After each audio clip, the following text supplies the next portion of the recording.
Good afternoon, ladies and gentlemen. We welcome you to the Ukrainian Crisis Media Center. We continue our working day with the briefing of the spokesperson of the anti-terrorist press briefing of the ATO spokesperson, Colonel Andriy Lysenko. Прошу.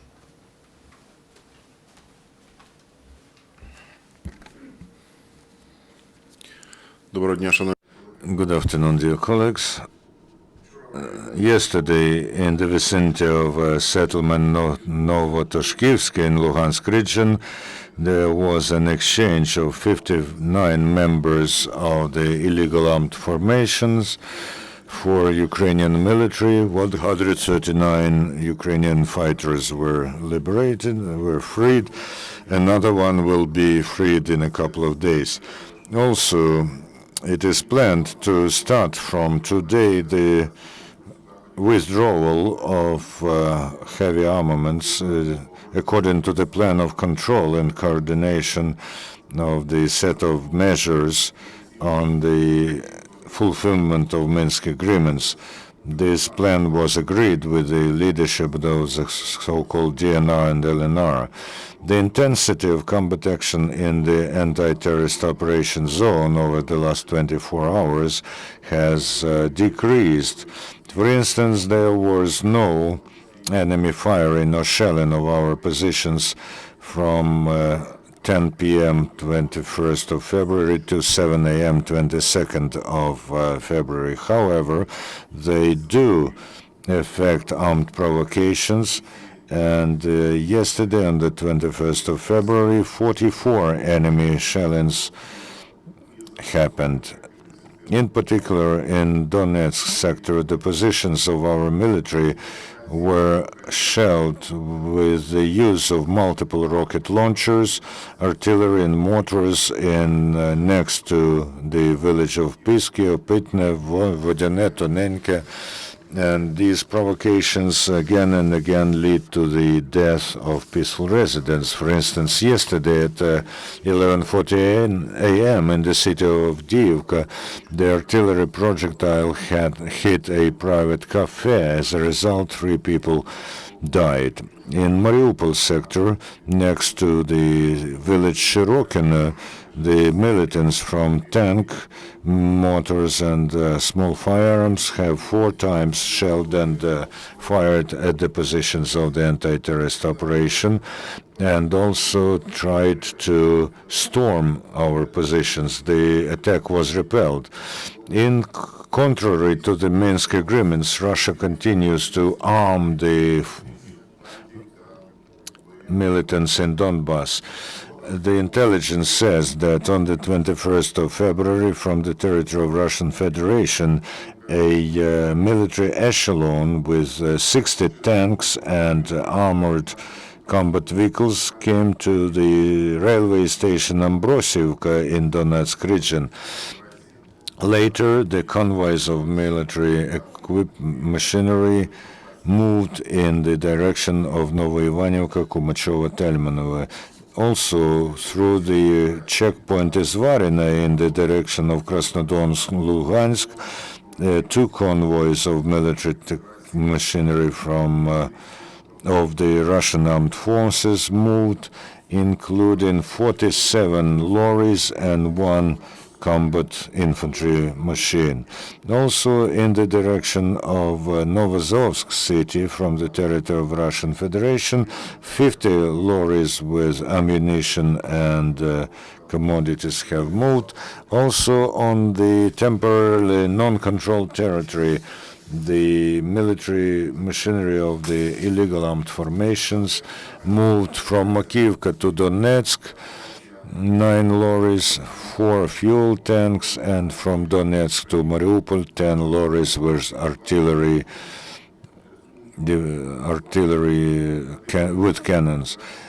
And there's also some rotation of by the enemy of their units and heavy arms beyond the borders of Ukraine. Through the Izvarina road checkpoint, They moved to the territory of Russia 6 armored combat vehicles, 11 lorries with personnel and different cargo. They are conducting a very active air reconnaissance using drones.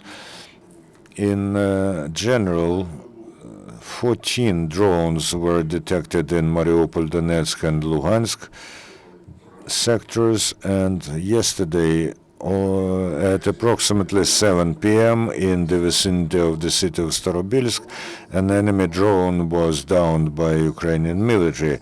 Over the last 24 hours, one Ukrainian military serviceman was killed and 3 were wounded. According to the instruction of the Cabinet of Ministers dated 18th of February, 23 checkpoints on Ukrainian-Russian state border were closed. Even previously, the government has stopped movement through borders in 14 other checkpoints in Donetsk and Luhansk region. And at the moment, 39 road checkpoints, border crossing points, are working on the border of Russia, including 6 in the north of Luhansk region. Yesterday, the State Security Service of Ukraine has detained 4 informers of pro-Russian mercenaries, and gunman nicknamed Hasbul was passing the intelligence personally to one of the leaders of the bandit formation Prizrok that is in the terrorist organization LNR. This group is also composed by especially dangerous subversive agents who undergo special training provided by the officers of the Chief Intelligence Department of the General Headquarters of Russia. According to the information from the State Emergency Service, 745,596 people have moved from the temporary occupied territory and the anti-terrorist operation zone to safer places in Ukraine. In particular, from Donetsk and Luhansk region, 725,165 persons were displaced, and 20,231 from the Autonomous Republic of Crimea and the city of Sevastopol.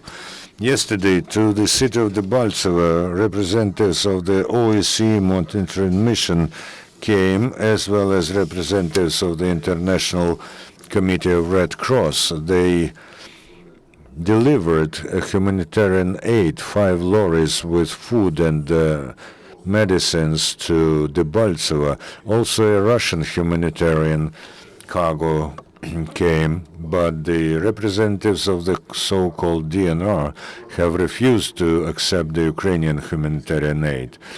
In the east of the country, the personnel of a medical company of one of the brigades of the armed forces of Ukraine provide qualified medical help to the so-called winged infantrymen who are performing their combat duty in the zone of anti-terrorist operation.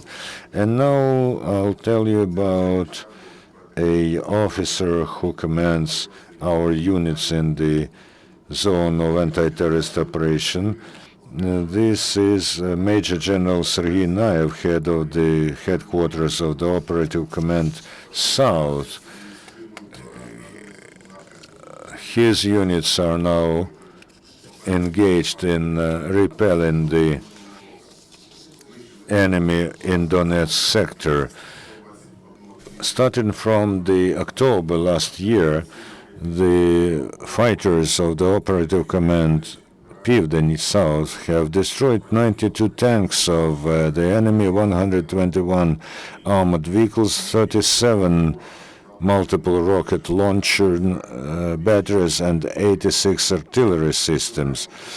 The number of the losses of the enemy, according to urgent information and according to confirmed data, reaches more than 1,000 killed. We know that the enemy feels our power, and if the separatists were not getting support from the Russian Federation in machinery, ammunition, instructors, and personnel, we would have restored the territorial integrity of our state already. The general says that any person that was drafted and have donned a military uniform still remains a person. Ukraine adheres to international law, and the medics of the 66 Lviv Mobile Hospital have provided medical help to wounded militants on the front line, in spite of the fact that pro-Russian militants are violating all the possible norms of international law. Ukraine adheres to Geneva Conventions of 1949. Yesterday, the Canadian World Congress of Ukrainians has passed over 3,000 fleece jackets to the fighters of anti-terrorist operation zone. Because of this humanitarian help, our military will be able to efficiently perform their combat duty in the east of Ukraine. And Canadian volunteers addressed the Ukrainian military. The world supports Ukraine in the days of commemorating the memory of the Heavenly Hundred. Today in Ukraine there will be a March of Dignity with the participation of Petro Poroshenko and Western leaders who came to support Ukraine, including the President of European Council Donald Tusk and presidents of Germany, Poland, Lithuania, Georgia, Moldova, Slovakia, and others. This is all at the moment. Any questions?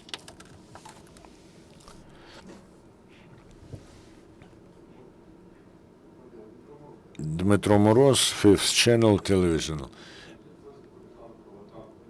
Any detailed information about the tank attack next to Mariupol? This was not just one attack. Two tank attacks happened this morning next to Mariupol. The combat goes on, and we will inform you later. At least our fighters are holding to their positions and are not retreating.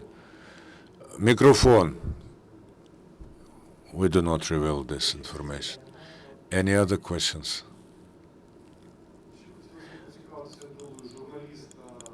What about the journalist of Breeze broadcasting company, Dmitro Labutkin, in Debaltsevo? He went missing on the 16th of February, and his wife was sent an information about him. What is his destiny? We have sent the data about this lieutenant captain to our negotiators who meet the representatives of the militants, and we try to find out where he is now, or God forbid his body. So we are working on getting him back from the captivity. Thank you very much, and our next briefing will happen tomorrow at 9 a.m. Thank you.